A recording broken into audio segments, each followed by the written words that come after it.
Mapagpalang araw sa ating lahat, Luzon, Visayas at Mindanao. Ganun din yung mga kababayan nating nasa abroad.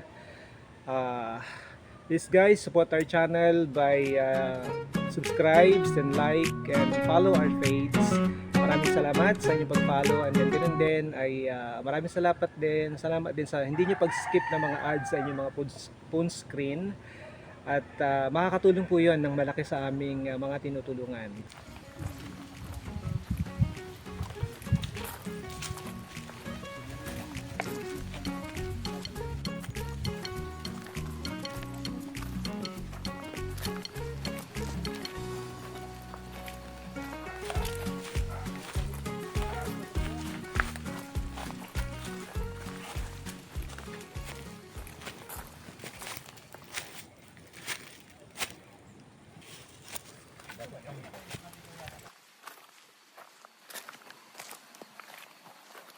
Guys, nandito na po tayo sa bahay ni Nanay Rona.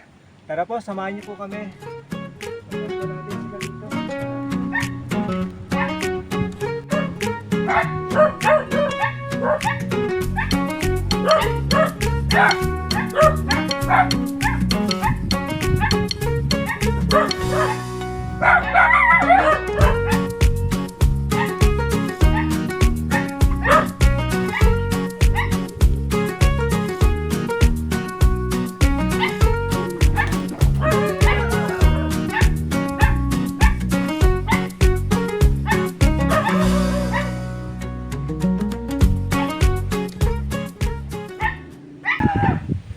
Guys, nakarating na po tayo sa bahay ni Lisa. Ayan, ni Nanay Lisa.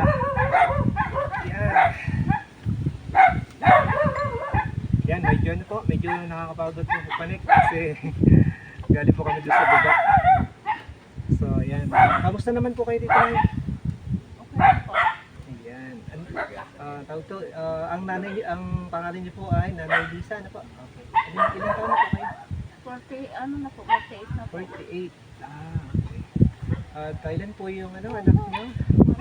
Walo. Ayan, guys, may anak pong walo si Nanay Lisa. Kamusta naman po yung asawa niya? Ako naman po. Ano po yung trabaho niya? Ano po, yung maintenance po. Dito po sa lupa dito. Yan, parang pinaka-caretaker na rin po kayo dito sa lote, no? Kasi yun po yung bahay niyo. Ilan taon na po kayo nakatira dito? Ano po, simula po noong 2008 po. 2008. Yung anak niyo po, walo. Lahat po ba yun ay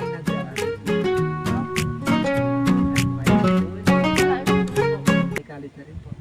Hindi na po nakapag-aral na. High school lang po siya. Dahil siguro, ayun nga, sa hirap ng buhay na po, mahirap po magpaaral. Ano po, tawag dito? Meron po kami mga dala-dala diyan na groceries po and then bigas. Gaya nga po nang nabanggit ko po kanina, ay yung team ko, ayan, si Kuya Joseph at saka yung Kuya Herman ay kahit sa maliit na paraan po niya. Kukuhanin ko po siya. Wait lang guys ha, kuhanin ko lang para yung box po natin. Sunod din natin. Ito guys, may dala po kaming bigas para kay Nanay Lisa. Yan po. Yan, at may tubig na rin po. And then, mamon or tinapay at saka sutanghon na noodles. At yan, meron din pong tasty. Ayan, biscuit din po. Coffee. And noodles. At saka po gatas. And meron din po tayong asukal. At saka sardinas. Ayan. So, ayan guys, yung ating may papabigay po kay Nanay Lisa. Ano pong masasabi niyo po? May gusto po ba kayong sabihin tungkol to sa Salamat kahit paano po? At yun din po yung hangad namin kung bakit po kami nagbo-vlog. At doon po sa ating mga kababayan na nasa, yun, nandito sa Luzon, Visayas at Mindanao, at ganun din po doon sa mga kababayan natin na nasa abroad. Yan, kung gusto kung may gusto pong magpaabot ng tulong po kila Nanay Lisa, yon, welcome po kayo. Pwede na po itong idaan sa aming channel dahil ito ay lagi naman pong bukas. Puyang's Vlogs. Yun po, pwede pong doon po ipaabot yung ano man yung tulong nyo, mapa-financial po yan, mapa-material o ano mang bagay po. Ayan po. So, yun. Sa kayon po ay, Nay, ano po yung gusto nyo pong sabihin sa mga viewers po natin? Maraming salamat. Maraming salamat po sa mga may ano po, mga taong tumulong. Ay, ayun. Ayun po, meron pa po tayong ano, bukod po sa groceries, magbibigay po tayo sa kanila ng cash para kahit paano po ay makatulong po sa kanila. Ito Nay, tanggapin mo po ito. Thank you po. Yan. Ayun guys, mission accomplished guys.